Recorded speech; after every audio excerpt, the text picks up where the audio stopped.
Bienvenidos a La Voz Católica, el programa para toda la comunidad que le ayudará a vivir la fe en Jesucristo y a participar más activamente en su iglesia.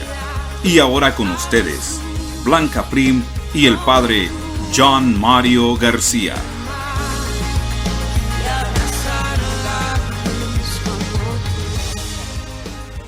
Muy buenos días a todos, queridos oyentes. Los saludamos con mucha alegría. Gracias por su sintonía esta mañana en la que nuestro Padre amoroso nos permite conectarnos con ustedes desde el lugar donde se encuentren el día de hoy para compartir la buena nueva y escuchar su palabra.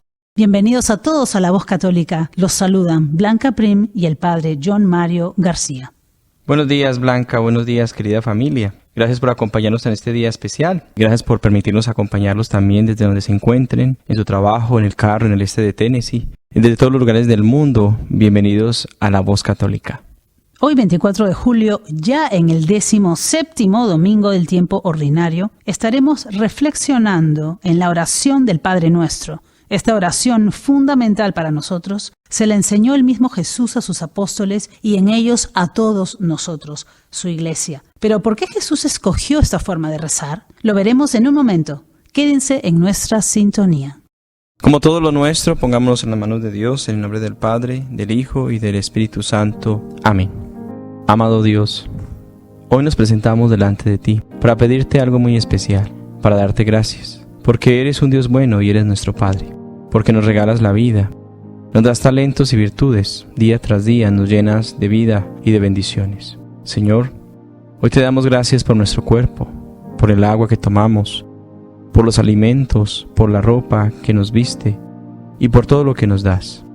Gracias por nuestros seres queridos, por nuestros amigos, nuestros vecinos, nuestros compañeros de trabajo y también gracias por aquellos que no nos quieren.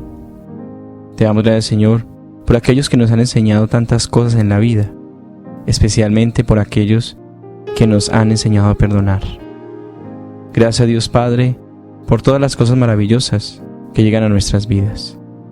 Gracias por llenarnos de esperanza en medio de la tristeza, por sanarnos en medio de la enfermedad y por acompañarnos en medio de la soledad. Amén. Queridos hermanos, en este día contemplamos el Evangelio de San Lucas, capítulo 11, versículo del 1 al 13. Un día Jesús estaba orando y cuando terminó, uno de sus discípulos le dijo: Señor, enséñanos a orar, como Juan enseñó a sus discípulos. Entonces Jesús dijo: Cuando oren, digan: Padre, santificado sea tu nombre, venga tu reino. Danos hoy nuestro pan de cada día, y perdona nuestras ofensas, puesto que también nosotros perdonamos a todo aquel que nos ofende. No nos dejes caer en tentación. También les dijo: Supongan que alguno de ustedes tiene un amigo que viene a medianoche a decirle: Préstame por favor 3 panes, pues un amigo mío ha venido de viaje y no tengo nada que ofrecerle. Pero él le responde desde dentro: No me molestes, no puedo levantarme a dártelos, porque la puerta ya está cerrada y mis hijos y yo estamos acostados. Si el otro sigue tocando, yo les aseguro que, aunque no se levante a dárselos por ser su amigo, sin embargo, por su molesta insistencia, sí se levantará y le dará cuanto necesite. Así también les digo a ustedes: pidan y se les dará, busquen y encontrarán, toquen y se les abrirá. Porque quien pide recibe, quien busca encuentra, y al que toca se le abre. ¿Habrá entre ustedes algún padre que, cuando su hijo le pide pan, le dé una piedra? ¿O cuando le pide pescado le dé una víbora? ¿O cuando le pide huevo le dé un alacrán? Pues si ustedes, que son malos, saben dar cosas buenas a sus hijos, ¿cuánto más el Padre Celestial dará el Espíritu Santo a quienes se lo pidan? Palabra del Señor. Gloria a ti, Señor Jesús. Queridos hermanos, el Evangelio de Lucas nos ofrece hoy uno de los pasajes más bellos y entrañables que podemos nosotros encontrar en este caminar hacia Jesús, que es la actitud del discipulado, lo que describe Lucas. Es aquella oración que llamamos el Padre Nuestro. Y se halla dentro del marco también del Catecismo sobre la oración, entre los capítulos 11. Está dividido en 4 partes que abarca la petición, enséñanos a orar, juntamente con el Padre Nuestro, en el capítulo 11, la parábola del amigo que viene a pedir, y que Lucas entiende como exhortación a ser constantes en la oración, nuevamente el capítulo 11, versículo 5, una invitación a orar, el versículo 9, y la imagen del Padre generoso, que es una invitación a tener confianza en que se nos va a escuchar, el versículo 11 al 13. Ya sabemos que el Padre Nuestro está en Mateo también, y que se ha tomado en ambos casos de la fuente de los profetas itinerantes de Galilea, que conservaron los dichos de Jesús, o lo que llamamos nosotros la famosa fuente Q, que es un texto antiquísimo que ha ayudado a los evangelistas para escribir la Biblia. Pero esta catequesis de la oración, tal como la tenemos en el conjunto, que la hemos escuchado en Lucas y también en el Evangelio de San Mateo, tiene un valor muy especial, y es que le da identidad a la religión cristiana. Cuando Jesús está orando, los discípulos quieren aprender a orar. Sienten que Jesús se transforma cuando Él ora. Jesús en el Evangelio de Lucas ora muy frecuentemente, y no se trata simplemente de un arma secreta de Jesús, sino que para Jesús es una necesidad que tiene como hombre de estar en contacto muy personal con Dios que es su Padre, que es nuestro Padre. Todos conocemos cuál es la oración de Jesús, y cómo esa oración no se la guarda para sí, sino que la comunica a los suyos.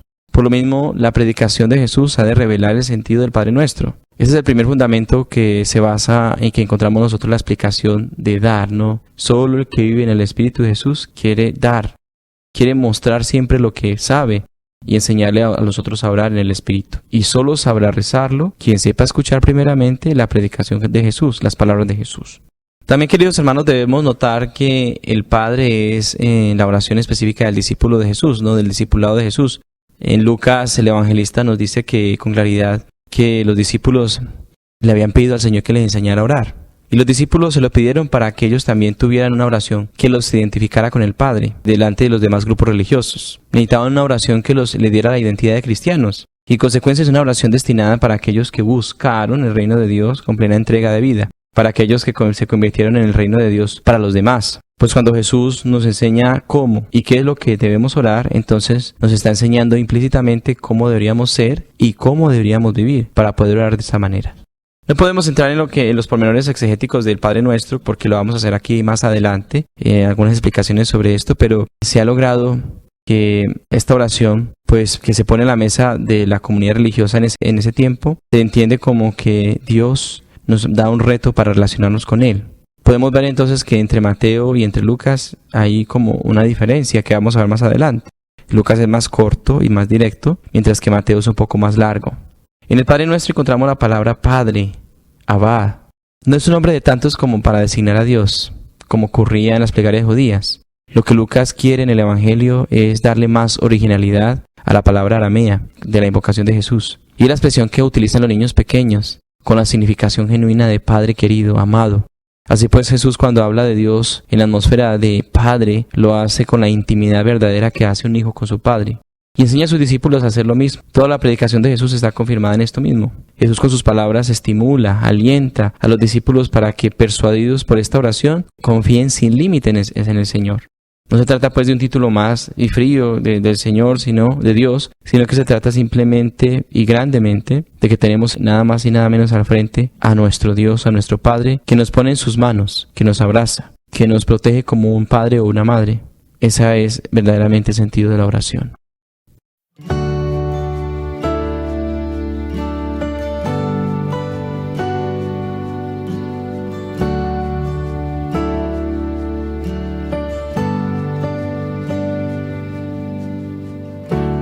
Caminar contigo, María,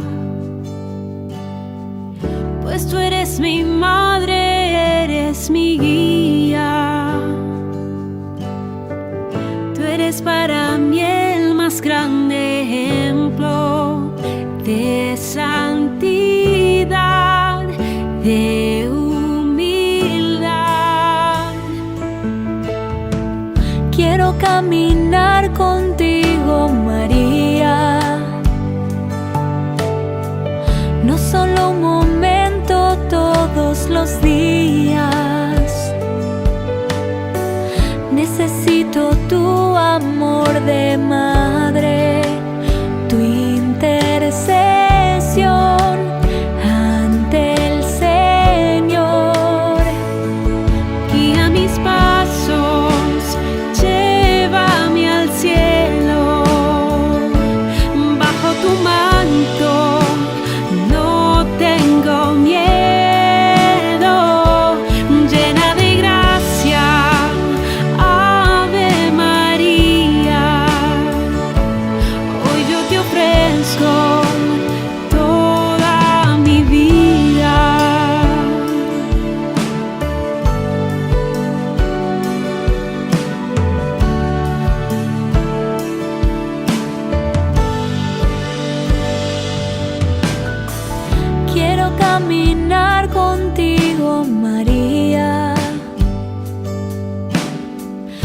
Padre, en el dolor y en la alegría.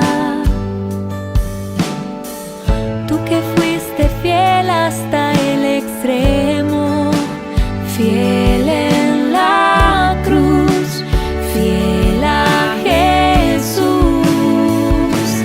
Guía mis pasos, llévame al cielo. Bajo tu manto no tengo miedo, llena de gracia, Ave María. Hoy yo te ofrezco toda mi vida. Celestial princesa, mírame con compasión. Hoy te doy mi alma, vida y corazón. Guía mis pasos, llévame al cielo.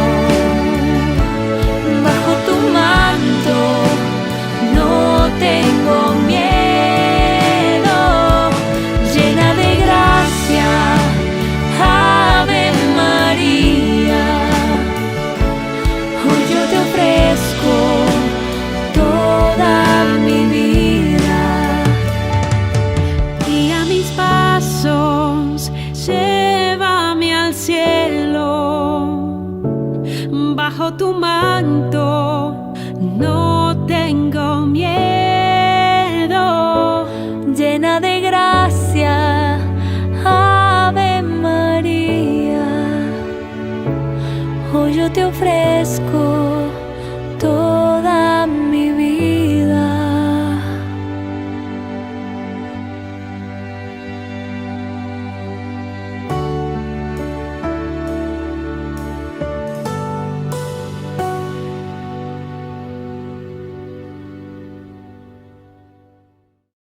Escuchábamos la hermosa canción titulada Contigo María, cantada por Atenas y Kairi Márquez.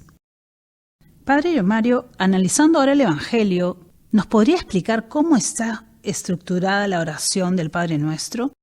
Vemos que hay un orden y hay prioridades que Jesús presenta. ¿Nos podría explicar un poco al respecto? Sí, Blanca, en general el Padre Nuestro está formado por un saludo y 7 peticiones. El saludo: Padre nuestro que estás en el cielo. Con esta pequeña frase se nos pone en presencia de Dios Padre, como lo explicaba ahora, para amarle y adorarle. Padre, cuando decimos Padre es porque nos consideramos hijos suyos y tenemos el deseo y el compromiso de portarnos como sus hijos. Confiamos en Él. Cuando decimos nuestro, reconocemos todas las promesas de amor que Dios nos ha hecho a nosotros y que Dios ha querido ser nuestro Padre y estar también con nosotros, ser fiel a nosotros. Cuando decimos que estás en el cielo no es un lugar sino una manera de estar. Dios está en los corazones que confían y creen en Él. Dios puede habitar en nosotros si se lo permitimos. Dios no está fuera del mundo, sino que su presencia abarca todo aquello que va más allá, y por eso hablamos del que está en el cielo. Las 7 peticiones encontramos entonces en esas peticiones. La primera: santificado sea tu nombre. Con esto decimos que Dios sea alabado, santificado en cada nación, en cada hombre. Venga a nosotros tu reino. Hablamos de Dios. Al hablar del reino nos referimos a hacerlo presente en nuestra vida todos los días, a tener a Cristo en medio de nosotros y a hacer presente el reino de Dios aquí en la tierra. Cuando decimos hágase tu voluntad en la tierra como en el cielo, es la voluntad de Dios, lo que quiere Dios para nosotros, y que eso es nuestra salvación. La idea de Dios es que lleguemos a ser como Él, por eso le pedimos a Dios que se haga su voluntad. Danos hoy nuestro pan de cada día, sería la 4ª petición. Al decir danos, nos estamos dirigiendo a nuestro Padre con la confianza con la que se dirige un hijo a un padre, diciéndole que nos dé lo que necesitamos, el pan de cada día. Esto lo vamos a explicar más adelante. Perdona nuestras ofensas como también nosotros perdonamos a los que nos ofenden. Perdona nuestras ofensas. Todos los hombres somos pecadores y nos alejamos de Dios. Por eso necesitamos primero reconocer que pecamos, que fallamos, pero también reconocer que necesitamos del perdón de Dios, y por eso lo pedimos. Como también nosotros perdonamos a los que nos ofenden. Ese es el perdón que debe nacer del fondo del corazón, y es la petición que hace el Señor a cada uno de los que reza el Padre Nuestro. No nos dejes caer en la tentación. El pecado es fruto de consentir la tentación, de decir sí a las invitaciones que nos hace el demonio por orar por el mal. Entonces le pedimos a Dios que no nos deje tomar ese camino y que nos conduzca al camino del bien. Y líbranos del mal. El mal es el Satanás mismo, el ángel rebelde. Le pedimos a Dios que nos guarde de la astucia de este mal, de este demonio, y le pedimos que nos proteja de todos los males presentes, pasados y futuros. Padre Mario, pareciera que la versión del Padre Nuestro que hemos aprendido y que rezamos día a día tiene algunos matices un poco diferentes en comparación con la versión de la Biblia. ¿Esto es así o es la versión actual diferente a la que encontramos en la Biblia? Pues Blanca, nosotros encontramos la oración del Padre Nuestro en los dos evangelios principalmente, ¿no? En San Mateo y en Lucas. Y Él nos enseña el Padre Nuestro de diferentes maneras. Podríamos decir que hay dos versiones, pero vamos a entender un poco más esto. En el Evangelio de San Mateo, la oración aparece en el contexto del Sermón de la Montaña. Jesús había comenzado ya su vida pública y debido a que ya era muy conocido y era un gran predicador, congregó a mucha gente que quería recibir sus enseñanzas. Entonces el Señor decidió subir al monte para que todos pudieran escucharle. Y una parte importante de la enseñanza cristiana que Él da en este momento se encuentra en el pasaje de las bienaventuranzas, en Mateo capítulo 5. Después compara a los discípulos con la luz del mundo, en el mismo capítulo 5 de San Mateo. Después habla de la actitud con respecto a la ley de Moisés, Mateo 5, otra vez capítulo 5, y hace sus comentarios sobre los mandamientos de Dios en el capítulo 5, versículo 21 y siguientes. Pero en el contexto en el que Jesús expone el Padre Nuestro es el del reproche hacia aquellos, tanto judíos como gentiles, que han convertido la oración como en una limosna, en un hábito meramente externo. Esto lo dice en Mateo capítulo 6. Jesús recomienda orar en privado y con sencillez, y les ofrece el Padre Nuestro como ejemplo de oración sencilla para dirigirse al Padre. Mientras que en el Evangelio de San Lucas, el Padre Nuestro aparece en la sección que es denominada el viaje de Jesús a Jerusalén. Es precedido por la exposición de la parábola del buen samaritano en el capítulo 10 de Lucas y por el episodio de la discusión entre Marta y María, en Mateo 10. El relato parece sugerir que Jesús estaba orando solo y muy concentrado en lo que el Evangelio llama cierto lugar y por lo que nadie se atrevía a interrumpirlo. Y solo cuando terminó su diálogo con el Eterno Padre, uno de sus discípulos le pidió que le enseñara a orar, viendo lo que sucedía en Jesús, como también Juan enseñaba a orar a sus discípulos. Y a continuación Jesús les explica el Padre Nuestro en una versión más corta que la de Mateo y que contiene solo 5 peticiones. Comparemos un poco los dos evangelios. Por ejemplo, Lucas narra que uno de los discípulos le pidió a Cristo que les enseñara a orar después de que Jesús mismo estaba orando en un lugar solitario, mientras que Mateo no aparece la petición del discípulo, sino que fue una iniciativa propia de Jesús para enseñar a la gente a rezar y a orar, preferiblemente con el Padre Nuestro. Entonces, por ejemplo, Lucas en la invocación. Lucas invoca a Dios solo como Padre y Mateo como Padre Nuestro, que estás en el cielo. En Lucas no aparece la petición de Jesús que se realice su voluntad aquí en la tierra como en el cielo. En Lucas tampoco se menciona la petición líbranos del mal.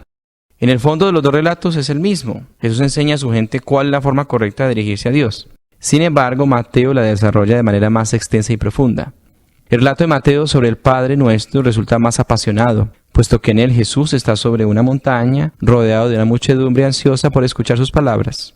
En el relato de Lucas, en cambio, un Jesús más espiritual, orando en solitario, causa admiración de un discípulo, quien espera pacientemente a que termine su oración para pedirle que le enseñe a orar. Hay 3 hipótesis sobre estos dos relatos, pero una de las más creíbles y una de las más aceptadas, es que Jesús pronunció esta oración en reiteradas ocasiones, varias ocasiones. La oración era algo muy fundamental para Jesús, parte importantísima en el aprendizaje de sus discípulos. Y entonces surge la hipótesis de que tal vez Jesús repitió varias veces esta oración para que sus apóstoles la aprendieran bien y que Mateo y Lucas la sitúan en dos momentos diferentes o 2 estados diferentes de Jesús. Es lo que podemos nosotros ver allí. Entonces, esta teoría responde a la diferencia de relato de la entrega del Padre Nuestro entre Mateo y Lucas. En la práctica, la iglesia primitiva optó por el texto de Mateo, probablemente por ser el más rotundo y el más adornado. Por medio del método científico es difícil llegar más allá de estas averiguaciones porque realmente no sabemos. Pero la oración inicialmente fue escrita en griego, en el idioma koiné, que fue llamado también el griego alejandrino o el helenístico, que es el común griego del Nuevo Testamento. La koiné era una lengua como entre franca y una lengua internacional del Mediterráneo, en donde fueron escritos muchos textos del Nuevo Testamento. Y esta es la versión que tenemos nosotros del griego traducida al español. Dice: Padre nuestro, que en los cielos estás, santificado tu nombre, venga tu reino, hágase tu voluntad, como en el cielo también sobre la tierra. Nuestro pan cotidiano dánoslo hoy, y perdona nuestras deudas, como también nosotros perdonamos a nuestros deudores. Y no nos introduzcas a la tentación, sino líbranos del mal. Esta es la versión traducida del griego al español. Pero la versión católica del Padre Nuestro en español se basa de la versión del latín. Recordemos que San Jerónimo toma el texto griego y lo traduce al latín y crea la Biblia de la Vulgata. Entonces la traducción del latín al español originalmente quedó así: Padre nuestro que estás en los cielos, santificado sea tu nombre, venga a nosotros tu reino, hágase tu voluntad en la tierra como en el cielo. El pan nuestro de cada día dánoslo hoy, perdónanos nuestras deudas, como también nosotros perdonamos a nuestros deudores. No nos introduzcas en la tentación, mas líbranos del mal. Amén. Sin embargo, para el año 1988 en España y en 1992 en Hispanoamérica, se hizo una versión oficial del Padre Nuestro en español para toda la lengua hispana, toda la comunidad de lengua hispana. Esto supuso la culminación del proceso de unificación de esta oración, que se inició desde 1986 con el fin de usar una versión única y la misma para todos los territorios hispanoparlantes. La reforma fue consensuada por medio de los episcopados de cada país partícipe. Se produjeron sesiones entre diferentes partes involucradas para alcanzar el acuerdo. Y esta es la versión original que tenemos ya para toda la lengua española. Padre nuestro, que estás en los cielos, santificado sea tu nombre. Venga a nosotros tu reino, hágase tu voluntad, así en la tierra como en el cielo. El pan nuestro de cada día, dánoslo hoy. Y perdona nuestras deudas, así como nosotros también perdonamos a nuestros deudores. No nos dejes caer en la tentación, mas líbranos del mal. Amén. Aunque algunas versiones han utilizado la palabra ofensas, que también es aceptada. En las últimas horas se ha comunicado, y hay una noticia que se ha difundido con mucha frecuencia, que el Papa Francisco ha hecho un cambio sobre el Padre Nuestro. No sé si alguna vez lo escuchamos.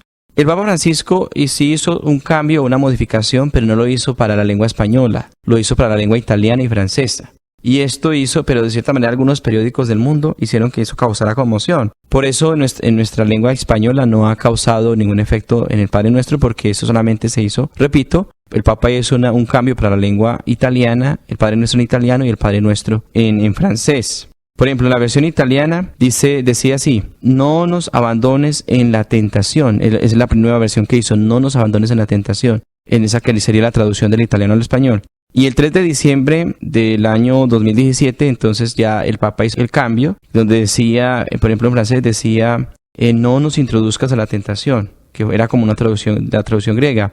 Pero el Papa dice que es que Dios no nos introduce a la tentación. Entonces lo dejaron en la traducción original, no nos dejes caer en tentación, tal y como está en español. También el Señor nos enseñó que cuando recemos empecemos diciendo Padre Nuestro que estás en los cielos, como se lo mencionó anteriormente. ¿Por qué es que no empezamos diciendo Padre mío que estás en los cielos? Después de todo es una oración personal, es mi oración que dirijo al Padre. Está mal, pues en la lengua española incluso estaría mal decir mío, incluso para los judíos, porque recordemos nosotros que en el Antiguo Testamento los judíos no se atrevían a escribir ni siquiera el nombre de Dios. Por eso crearon el famoso tetragrama. Cuando un judío leía la Sagrada Escritura y llegaba al tetragrama o al nombre de Dios, no pronunciaba el nombre de Dios, porque el nombre de Dios es impronunciable. De esta manera que decir mío es decir como si nosotros poseyéramos a Dios. Y para un judío ponerle nombre a algo o saber el nombre de algo es poseerlo. Por eso no se podía decir el nombre de Dios, porque nosotros no poseíamos a Dios. Mucho menos podemos decir es mi Padre, Padre mío, no. Podemos decir es mi Padre, pero es muy diferente decir Padre mío, es como si fuera mi posesión, no. Se puede invocar a Dios como Padre según la propia revelación bíblica del Salmo 103. En el versículo 13 dice, como el Padre se compadece de los hijos, así se compadece el Eterno de los que le temen. Porque según los católicos, nosotros, Dios se nos ha revelado en su propio Hijo hecho hombre. Esta oración nos pone en común con el Padre y con el Hijo. Y al decir nuestro, los cristianos invocamos a la nueva alianza en Jesús, la comunión con la Santísima Trinidad y la caridad divina extendida por la Iglesia en todo el mundo entero. Cuando decimos entonces nuestro, decimos que el Padre está también en los corazones de todos los justos y que se revela a todos los cristianos de buena voluntad. Gracias por la aclaración, Padre John Mario. La siguiente parte de la oración es santificado sea tu nombre. ¿Por qué podemos decir santificado? ¿Qué significa esta palabra? ¿Y por qué nosotros, que somos pecadores, podemos decir santificado sea tu nombre, Padre? Los cristianos católicos, al decir santificado sea tu nombre, es decir que estamos entrando en el plan de Dios, la santificación de su nombre, que fue revelado a Moisés. Recuerden, como decía ahora, el tetragrama que usaron los judíos, que es la Y, la H, la V y la H, que posteriormente se le agregan las vocales para pronunciarlo Yahvé. Y después, pues, es revelado por Jesús. Todas las naciones y todos los hombres deben reconocer a Dios según los cristianos, según nosotros los cristianos lo decimos en el Salmo 103, nuevamente. su santo nombre. Bendiga a todo ser su santo nombre. Nosotros estamos llamados como criaturas de Dios a bendecir el nombre de Dios, es decir, a darle su lugar, el lugar de santo, al nombre de Dios. Ante la respuesta de María cuando se le apareció el ángel Gabriel y ella dijo, hágase en mí según tu palabra, ¿cómo su respuesta, la respuesta de nuestra Santísima Madre, se parece o se parecería a la oración que Jesús nos enseña en el Padre Nuestro y la manera como Él vivió su misión? ¿Hay alguna relación? Pues podríamos decir que hay una parte de la oración del Padre Nuestro relacionada con esto, ¿no? Es cuando nuestro Señor dice, hágase tu voluntad aquí en la tierra como en el cielo. Es parte de lo que el Señor le está enseñando a sus discípulos en esta petición, es que tenemos que estar sumergidos o abiertos a la voluntad de Dios, a lo que Él quiere. Y las palabras de la Santísima Virgen María, hágase en mí según tu palabra, es prácticamente decir esto. Hágase en mí según tu voluntad, que se haga tu voluntad aquí en la tierra, como en el cielo. Por eso se debe recordar que en la religiosidad judía, como era tan rígida y tenía tantos ritos y oraciones muy precisas, y ellos tenían cierta relación con el Eterno Padre a través de las oraciones, especialmente con los ritos y esto, entonces ellos ven que es muy importante que Jesús le enseñara un modo correcto de dirigirse al Padre, también con una oración exacta y una cuestión, un rito más correcto. Pues de acuerdo a ello, entonces Jesús lo hace, pero para enseñarles a ellos cuál es la manera de acercarse al Padre, como Padre. Y enseñarles, como digo nuevamente, lo que ha hecho nuestra Madre María, hacer la voluntad de Dios. En el momento en el que decimos perdona nuestras ofensas así como nosotros perdonamos a los que nos ofenden, esta parte de la oración del Padre Nuestro pareciera que es condicional, Padre. ¿Es así? ¿Somos perdonados si nosotros perdonamos? ¿Cómo rezar esta parte, sabiendo que muchas veces somos muy duros de perdonar y limitados en esto? Sí, Blanca, gracias. Es bien bonito este punto porque este punto nos ayuda a reconocer, como decía más adelante, como decía más atrás, perdón, y es que el que pide perdón es porque también sabe perdonar y reconocer sus propios errores. Esta petición implora la misericordia divina, la cual no se puede recibir si no se perdona a los enemigos propios como Jesús lo hizo. En últimas, lo que el Señor está diciendo no es como una condición como se podría entender, o sea, debes perdonarlo, si no yo no te voy a perdonar, sino que es el resultado de una acción que si usted hace la va a recibir. El resultado de la acción del perdón, de sentirse perdonado, es saber perdonar. Cuando una persona no sabe perdonar, no es capaz de perdonar, no se siente perdonada, nunca. Por más que vaya a la confesión, por más que pida perdón a Dios, por más que le pida perdón a otros, si la persona no se experimenta perdonada por Dios, perdonada por los demás, no va a ser capaz de perdonar. Esa es la lógica de este punto. Casi al final de la oración del Padre Nuestro, el Señor nos enseña a pedir, no nos dejes caer en tentación. ¿Qué es tentación? ¿Pecamos cuando somos tentados? ¿Quién nos tienta? ¿Y es Dios quien nos prueba o tienta para ver si somos fieles o no? Nos encantaría que nos explique un poco más sobre esto. Esto, ojalá pudiéramos profundizar mucho más sobre esto porque tenemos que tener la diferencia entre lo que es prueba y tentación. La mayoría de las veces cuando se plantea la pregunta ¿cuál es la diferencia entre esto? Pues se da una respuesta demasiado simple, ¿no? Que no logra llenar por completo la necesidad de conocimiento que nosotros tenemos. El hecho de tomar, por ejemplo, un diccionario y buscar las definiciones de la palabra prueba y tentación no construye mucho y tampoco nos da mucha satisfacción al respecto. Veamos, por ejemplo, la palabra tentación. Tanto en el hebreo como en el griego koiné, no solamente significa tentar la palabra tentación, sino también significa someter a prueba. Aquí ya vemos como reciente relación entre la tentación y la prueba. Por esta razón podemos encontrar en la Biblia un pasaje donde dice que Dios tentó a Abraham al pedirle que le ofreciera en sacrificio a su hijo Isaac. Y después otro nos dice que Dios no tienta a nadie en Santiago 1:13. En este caso particular, alguien podría cuestionar con facilidad el hecho de que la Biblia no se contradice, ¿no? Y dice unas palabras y otras, y a veces dice que sí, otras veces dice que no, que la tentación sí es de Dios o no. Bueno, en los escritos originales de la palabra tentación y prueba se escribía igual en el contexto de, por ejemplo, del texto que ayudaba a comprender cuál era la perfecta palabra. Por ejemplo, cuando traducen la Biblia al castellano, se han podido separar los dos significados porque los dos significados son distintos, entre la prueba y la tentación.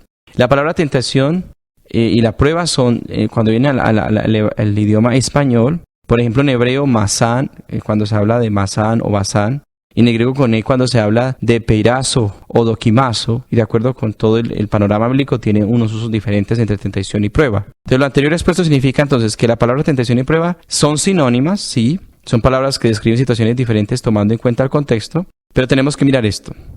De acuerdo con las Sagradas Escrituras, La tentación son los esfuerzos que provienen de Satanás con el propósito principal de que el creyente caiga y se vaya de la gracia de Dios. Estas vienen sin misericordia por parte del enemigo. Sin embargo, Dios no permite que el enemigo nos tiente más de lo que nosotros podemos soportar. En cambio, la prueba son circunstancias adversas que Dios permite con la intención de robustecer nuestra fe, la fe del creyente, y darle más confianza en Dios verdadero. Entonces, en conclusión, podríamos nosotros decir que la diferencia entre prueba y tentación consiste en que las pruebas son situaciones difíciles que Dios permite, no que pone, sino que permite para fortalecer nuestra fe. Mientras que la tentación son intentos del mal, del enemigo, para que nosotros pequemos y perdamos la gracia de Dios. Entonces, volviendo a esto, teníamos que decir que cuando pedimos a Dios que no nos dejes caer en la tentación, es implorar la fuerza de Dios, la fuerza del Espíritu Santo de discernimiento, para nosotros no ser tentados cuando llegue el momento de esta tentación, cuando el mal venga y nos ataque con saña, ¿no? O cuando venga el momento de la prueba, que es el momento en que Dios permite para que nosotros nos fortalezcamos en la fe. En el numeral 2741 del Catecismo de la Iglesia Católica, se nos explica que el Señor Jesús, cuando reza en la cruz por nosotros, lo reza con nosotros y se repite esta oración siempre. ¿Sucede lo mismo cuando rezamos el Padre Nuestro? ¿Es el Señor Jesús quien también reza con nosotros y en nosotros? Sí, esto es bien interesante. El numeral dice: Jesús ora también por nosotros en nuestro lugar y en favor nuestro. Todas nuestras peticiones han sido recogidas una vez por todas en sus palabras en la cruz y escuchadas por su Padre en la resurrección. Por eso no deja de interceder por nosotros ante el Padre. Si nuestra oración está resuelta, mente unida a la de Jesús, en la confianza y en la audacia filial, obtenemos todo lo que pidamos en su nombre, y más aún de lo que pidamos, recibimos el Espíritu Santo que contiene todos los dones. Creo que es supremamente claro. Nuestra oración, por eso es muy importante, reconocer que nuestra oración necesita estar siempre en Jesús, por Jesús y para Jesús. Por eso cuando nosotros hacemos el momento de la misa, la doxología, que decimos por Cristo, con Él y en Él, es porque estamos ofreciendo ese sacrificio en Él, por Él y para Él, ¿no? Porque a través de Él es que esta oración llega a Dios, porque así fue como nos prometió en la cruz. Nuestra oración nunca puede estar lejos de Cristo, por eso es importante saber que cuando nosotros oramos, si oramos a un santo, oramos a una persona en particular, a través de un santo en particular, o a través de la Santísima Virgen María, no puede nunca nuestra oración estar desligada de Jesucristo, porque Él fue el camino de redención, Él fue el Redentor. Muchísimas gracias, Padre Iván Mario, por estas explicaciones y sus reflexiones en torno a esta oración tan querida que nos enseñó el mismo Señor Jesús. Gracias una vez más por escucharnos y los esperamos el próximo domingo en La Voz Católica. Gracias, Blanca, y gracias, querida familia, por estar con nosotros. Los espero este día domingo en la misa. Pidámosle al Señor para que nos siga iluminando durante esta semana y digámosle que nos regale su bendición en el nombre del Padre, del Hijo y del Espíritu Santo. Amén. Nos vemos el próximo domingo en su radio La Voz Católica. Señor, toma mi vida nueva antes de que la espera desgaste años en mí. Gracias por escuchar nuestro programa La Voz Católica, auspiciado por la Diócesis de Knoxville y la Parroquia Santo Tomás Apóstol de Lenoir City. Los invitamos a escucharnos el próximo domingo por esta misma estación y a la misma hora. Recuerde, usted puede ser el rostro y las manos de Cristo para los demás. Hasta pronto y que Dios lo bendiga. Donde falte la esperanza, donde falte la alegría, simplemente por no saber de